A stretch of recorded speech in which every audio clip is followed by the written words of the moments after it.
حضور عام طور پر مسلمانوں کا مسلم عقیدہ یہ ہے کہ اسلام کی بنیاد کلمہ طیبہ یعنی لا الہ الا اللہ محمد رسول اللہ پر ہے۔ اس میں اللہ تعالیٰ کی توحید اور رسول پاک صلی اللہ علیہ وسلم کی رسالت کا اعلان ہے۔ آج کل برطانیہ میں مولویوں کے اس قسم کے بیانات آ رہے ہیں کہ ختم نبوت ہی مسلمانوں کا اصلی عقیدہ ہے۔ ختم نبوت کے بغیر عقیدہ ختم نبوت کے بغیر دین کی تکمیل مکمل نہیں ہے۔ تو اس سلسلے میں آپ ان سے پوچھیں جو کہہ رہے ہیں، مجھ سے کو پوچھتے ہیں۔ کلمہ جو حضرت صلی اللہ علیہ وآلہ وسلم سے ملا اور امت میں رائج ہوا، اس میں خاتم کا کہیں لفظ نہیں آتا کہیں؟ پھر ان سے پوچھیں جو سوال کرتے ہیں، خام مجھ سے پوچھ رہے ہیں۔ میں تو یہ کہتا ہوں جو رسول اللہ صلی اللہ علیہ وسلم سے ثابت ہے وہی درست ہے، اس کے سوا اس میں اضافے کرنا، اگر تو ایسے اضافے ہوں ایک مضمون میں جو قرآن حدیث سے ثابت شدہ، ان پہلوؤں سے اس مضمون کی تفصیل بیان کرتے ہوئے اضافے کرنے کا کوئی حرج نہیں، کیونکہ کوئی اضافے نہیں ہیں بلکہ قرآن کی تشریحات اس مضمون سے تعلق رکھنے والی ہیں جو بعض دفعہ تفصیلاً بیان کی جاتی ہیں۔ لیکن جو ٹکسالی کی چیزیں ملتی ہیں معین شکل میں، ان میں رد و بدل گناہ ہے، کیونکہ وہ خدا تعالیٰ نے فریز کوائن کیے ہوئے ہیں اور وہ ایک ایسی ٹیکنیکل چیز بن جاتی ہے جسے اصطلاح بھی کہہ سکتے ہیں، اور اسلام کا ایسا خلاصہ جو خدا نے خود تیار کیا ہے، اس میں الفاظ عائد کرنا نہایت گستاخی ہے، کیونکہ اس کا مطلب یہ ہے کہ اللہ تعالیٰ کو صحیح تعریف کا علم نہیں تھا۔ کہ بعد میں 1400 سال کے بعد جو پاکستان میں مولوی پیدا ہوئے، انہوں نے اصطلاح کو درست کیا۔ اب یہ اس پہلو سے دیکھیں تو اس مضمون پر مزید روشنی پڑے گی۔ لا الہ الا اللہ محمد رسول اللہ، یہ ہے کلمہ۔ اس کے تشہد، کلمہ تشہد کہتے ہیں اشہد ان لا الہ الا اللہ و اشہد ان محمد رسول اللہ۔ ایک ہے صرف لا الہ الا اللہ، سب سے اول وہ ہے، اور حضرت صلی اللہ علیہ وسلم نے فرمایا لا الہ الا اللہ افضل الذکر، کہ جو لا الہ الا اللہ ذکر میں سب سے اونچا ہے، اور وہ محمد رسول اللہ علیہ وسلم کا نام نہیں۔ تو یہ کہنا کسی کی طرف سے کہ دراصل لا الہ الا اللہ میں اللہ ہی رہ جاتا ہے اور اللہ سے تعلق رکھنے والے رہتے ہیں، باقی سب مٹ جاتے ہیں، اس لیے اول خدا کے تابع محمد رسول اللہ علیہ وسلم کا نام ہونا چاہیے۔ یہ استنباط گناہ نہیں ہے، یہ میں آپ کو مثال دے رہا ہوں، اور درست ہے بالکل۔ جب ہم کہتے ہیں لا الہ الا اللہ، تو اللہ کے سوا ہر غیر اللہ مٹ گیا اور موجود رہتے ہیں، حالانکہ نظر آتے ہیں بے شمار۔ تو مراد یہ ہے کہ اللہ کے سوا اللہ کے تعلق سے ہی کوئی چیز حیثیت پائے گی، وجود اس کو بخشا جائے گا، اس کے بغیر جو ہے بے معنی لغو چیزیں ہیں کی کوئی بھی حیثیت نہیں۔ اور وہ جو خدا سے تعلق قائم کر کے وجود پاتے ہیں، ان میں سب سے اول حضرت محمد رسول اللہ صلی اللہ علیہ وسلم ہے۔ اس لیے یہ باقی کلمے کے منافی نہیں، بلکہ اسی کی کوک سے کلمے کا دوسرا حصہ پھوٹتا ہے۔ یہ مضمون بیان کرنا بالکل درست ہے، لیکن جب یہ کہا جائے کہ لا الہ الا اللہ افضل الذکر، تو اس لا الہ الا اللہ میں اس وقت اضافہ جائز نہیں۔ پھر سمجھتے ہوئے ذہنی طور پر رسول اللہ صلی اللہ علیہ وسلم پر درود بے شک بھیجو، مگر یہی کہو جتنا رسول اللہ صلی اللہ علیہ وسلم نے بتایا، اور آپ سے زیادہ خاتمیت کو اور کوئی نہیں سمجھتا تھا، اور اپنی رسالت کو بھی آپ سے زیادہ کوئی نہیں سمجھتا تھا۔ یہ میں مثال دے رہا ہوں کہ جو ٹکسالی کے کلمے ہمیں ورثے میں ملے ہیں اور جو قرآن اور حدیث سے ثابت ہیں، ان کو اسی طرح رہنے دینا چاہیے۔ اسی ذیل میں اسلام کی تعریف آتی ہے۔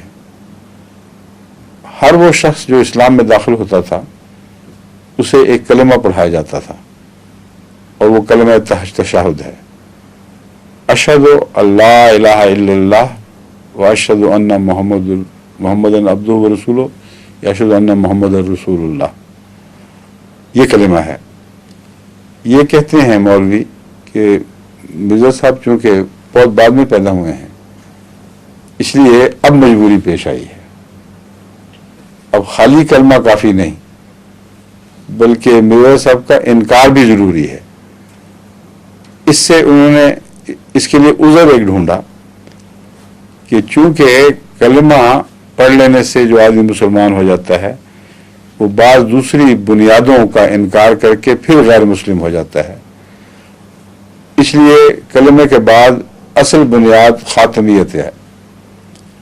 پر جو کلمے کا اقرار کر کے خاتمیت کا منکر ہو جاتا ہے وہ عملاً کلمہ پڑھنے والا نہیں ہے. یہ تشریح ہے ان کی. یہ تشریح کریں لیکن کلمے کو نہ چھیڑیں. کلمہ وہی رہے گا. اور کون کرتا ہے انکار خاتمیت کا کون نہیں کرتا یہ فیصلہ خدا کرے گا. اس لیے یہ تو ان کو یہ اپنا شوق استعمال کر لیں کہ ہمارے نزدیک احمدیوں کا ایمان خاتم نبوت نامکمل ہے یا جو ہم سمجھتے ہیں اس سے برعکس ہے. اس لیے ہم سمجھتے ہیں کہ جب یہ مریں گے تو اللہ ان کو بتائے گا کہ تم کلمہ کھوکھلا پڑا کرتے تھے, تمہارے خاتمیت کے عقیدے نے تمہارے کلمے کو بحیثیت بنا دیا تھا. یہ ان کا یقین رکھنا اپنے دل میں ان کو مبارک ہو, بے شک رکھیں. اس پر ہمیں اعتراض نہیں کیونکہ اس کا فیصلہ اللہ قیامت کے دن کرے گا. اللہ تعالیٰ فرماتا ہے ہر ایک کے اعمال کو ہم نے اس کے لیے زینت بنا دی ہے دنیا میں. جب وہ مرے گا تو پھر وہ خدا کے سامنے حاضر ہو کر یہ معلوم کرے گا کہ خدا کس کو سچا کہتا ہے کس کو جھوٹا کہتا ہے. وہ آیت کیا ہے, وَكَذَلِكَ زَيَّنَّا لِكُلِّ أُمَّةٍ عَمَلَهُمْ ثُمَّ إِلَىٰ رَبِّهِمْ مَرْجِعُهُمْ فَيُنَبِّئُهُم بِمَا كَانُوا يَعْمَلُونَ. اسی طرح ہم نے ہر قوم کو اس کے اعمال کو اچھا بنا کر دکھایا, وہ سمجھتے ہیں بہت اچھے اعمال کر رہے ہیں. ثُمَّ إِلَىٰ رَبِّهِمْ مَرْجِعُهُم, پھر اپنے رب کی طرف جب ان کا رجوع ہوگا لوٹیں گے, فَيُنَبِّئُهُم, وہ بتائے گا, مولوی نہیں بتائیں گے, وہ بتائے گا کہ کون واقعی خوبصورت اعمال والا تھا اور کون بدزیب اعمال والا تھا. یہ فیصلہ خدا کا کام ہے.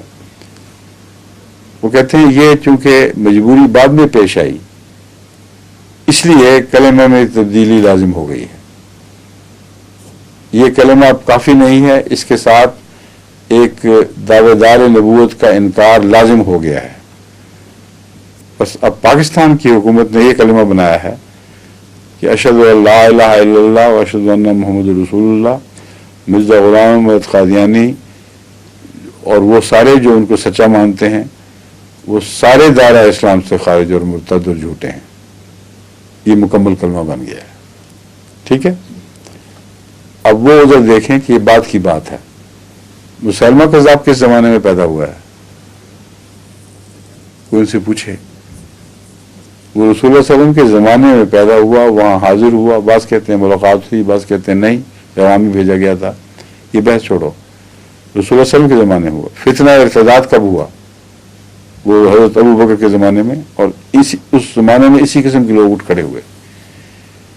کیا رسول اکرم صلی اللہ علیہ وسلم نے اس کے نتیجے میں وہ استنباط کیا جو مولوی کرتے ہیں کہ چونکہ بعض مسلمان کہلانے والے مسلمہ کذاب کو مان بیٹھے ہیں اور اس پہلو سے مرتد ہو چکے ہیں, اس لیے اب ان کے لیے کلمہ کافی نہیں ہوگا بلکہ مسلمہ کا انکار ضروری ہو گیا ہے. کیا حضرت ابو بکر رضی اللہ تعالیٰ عنہ نے اس وقت موجود سب جھوٹوں کے لیے یہ شرط لگائی کہ اب ان کی طرف سے کلمہ کافی نہیں, ادعاء اسلام کافی نہیں, ان کا انکار شامل ہو جائے گا کلمے کے ساتھ. کوئی ایک بھی ایسی حدیث ہے جس سے پتہ چلے, ایک بھی تاریخی گواہی جس سے پتہ چلے کہ ان لوگوں نے یہ کیا تھا. جو رسول اللہ صلی اللہ علیہ وسلم نے نہیں کیا, جو حضرت ابو بکر صدیق نے نہیں کیا, یہ مولوی جب کرتے ہیں تو ان کی مثال وہی ہے کہ ماں سے زیادہ چاہے پھپھا کٹنی کہلائے. یہ پھپھا کٹنیاں ہیں, ان کو دین سے کوئی محبت نہیں. اپنی نفرتوں کے اظہار کے لیے, اپنے بغض کے اظہار کے لیے انہوں نے سب بہانے بنا رکھے ہیں اور خدا بنتے ہیں. کیونکہ جو رسول اللہ صلی اللہ علیہ وسلم نے نہیں کیا وہ خدا کر سکتا ہے صرف. جو اختیار محمد صلی اللہ علیہ وسلم نے نہیں حاصل کیا، جو حضرت ابوبکر نے نہیں کیا، وہ اللہ کو ہے صرف. اب انہوں نے وہ اختیار ہاتھ میں لے لیا ہے. ٹھیک ہے، محمد صلی اللہ علیہ وسلم نے نہیں کیا مگر وہ خدا تو نہیں تھے نا. ہم تو خدا ہیں، ہم جو چاہیں کریں، شریعت کے مالک ہیں، جس طرح چاہیں اس فیصلے جاری کریں. عملاً ان کی آواز یہ ہے کہ ہم جھوٹے خدا ہیں اور اس کے سوا کوئی حیثیت نہیں. بس دین کو جس حالت میں محمد رسول اللہ صلی اللہ علیہ وسلم نے چھوڑا ہے اسی حالت میں چھوڑا رہنے دو. یہ فیصلہ کہ کون مسلمان ہے اور کیوں ہے یہ خدا پر چھوڑ دو. اور جہاں تک اس بات کا تعلق ہے کہ خاتمیت کے انکار سے ان کا احمدیوں کو نعوذ باللہ من ذالک، اول تو انکار کرتے نہیں، بالکل جھوٹ ہے. اتنا بڑا جھوٹ ہے کہ بار بار میں دکھا چکا ہوں. جو غیر احمدی یہاں آتے ہیں سوال جواب کے لیے وہ بالکل مطمئن ہو کے اٹھتے ہیں کہ ہاں جی قطعی بات ہے، بالکل جھوٹے ہیں یہ لوگ. لیکن جھوٹا الزام ہی صحیح. اس جھوٹے الزام کو فرض کریں تسلیم بھی کر لیا جائے تو رسول اللہ صلی اللہ علیہ وسلم کے زمانے میں کیا اس قطعی شہادت کے بعد کہ ایک شخص جھوٹ بول رہا ہے، اندر سے وہ ایمان نہیں رکھتا، اوپر سے کلمہ پڑھ رہا ہے، کیا رسول اللہ صلی اللہ علیہ وسلم کو اللہ تعالیٰ نے یہ حق دیا؟ یہ آپ نے استعمال فرمایا کہ ایسے شخص کو کہا جائے کہ تم اب غیر مسلم ہو، تمہیں ہرگز مسلمان کہلانے کا حق نہیں ہے؟ یہ سوال ہے. اس لیے میں بتا رہا ہوں کہ یہ لوگ بدبخت ہیں جو خدا بنتے ہیں. رسول اللہ صلی اللہ علیہ وسلم سے نعوذ باللہ اوپر قدم رکھ رہے ہیں، ممبر پر کھڑے ہونے والے، نام ہے ممبر رسول کا، اور اپنی طرف سے وہی نازل کر رہے ہیں. نہیں، کیونکہ جو وہی محمد رسول اللہ پر نازل ہوئی ہے وہ ان کو جھٹلا رہی ہے. وہ وہی یہ ہے کہ یہ منافقین جو تیرے پاس آتے ہیں وہ شہادت دیتے ہیں اللہ کی قسم کھا کے کہ تو محمد رسول، تو خدا کا رسول ہے، اور اللہ جانتا ہے کہ تو خدا کا رسول ہے، اور اللہ گواہی دیتا ہے کہ یہ جھوٹے ہیں، یہ جھوٹ بول رہے ہیں. اس سے زیادہ قطعی گواہی کسی کے اندر سے کلمے کے انکار کی، خاتمیت کے انکار کی کوئی ممکن ہے کہ معین طور پر آنے والوں کے متعلق جن کو محمد صلی اللہ علیہ وسلم جانتے تھے اور جن کی طرف اس آیت میں من جملہ اشارہ ہے، یہ بتایا گیا کہ یہ آ کے یہ گواہی دیتے ہیں کہ تو اللہ کا رسول ہے. اللہ سے زیادہ اور کون جانتا ہے کہ تو اللہ کا رسول ہے؟ لیکن یہ کلمہ کہنے والوں کے متعلق اللہ گواہی دیتا ہے کہ جھوٹے ہیں. اس کے بعد حکم کیا ہے رسول اللہ صلی اللہ علیہ وسلم کو؟ ان کے متعلق اللہ تعالیٰ فرماتا ہے ان سے کہہ دے قولوا اسلمنا، ان سے کہہ دو اسلام کا دعویٰ بے شک کرتے رہو، ہمیں کوئی پرواہ نہیں، اس میں ہم دخل نہیں دیں گے. ہاں مومن تم نہیں ہو، ایمان کا دعویٰ تمہارا بیکار ہے، لیکن مومن کہلانے پر پھر بھی پابندی کوئی نہیں کی.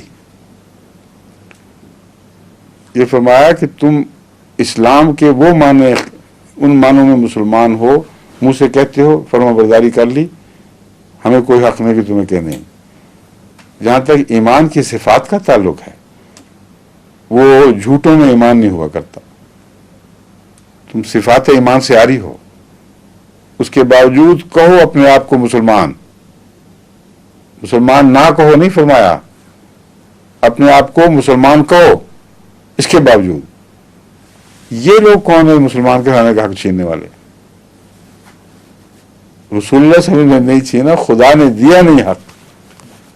اور ساری زندگی ایک بھی ایسا واقعہ نہیں ہوا کہ کسی شخص نے کہا اور میں مسلمان ہوں. رسول اللہ صلی اللہ علیہ وسلم نے فرمایا نہیں، دیکھو ذرا پورا ایمان ٹھیک نہیں، چلو نکلو یہاں سے، تم خاتمیت کے منکر ہو، تم فلاں ہو، تم فلاں ہو. کسی ایک کے متعلق بھی اسلام سے خارج کرنے کا فیصلہ نہیں ہوا. اب بتائیے، ان سے جو پوچھیں گے وہ تو پوچھیں گے، لیکن جو بتائیں گے اس کا جواب میں آپ کو بتا رہا ہوں پہلے ہی. ٹھیک ہے؟ اور ایک ٹیلی ویژن والوں میں لکھتے ہیں آپ بھی جواب نہیں کاروائی کیا کریں.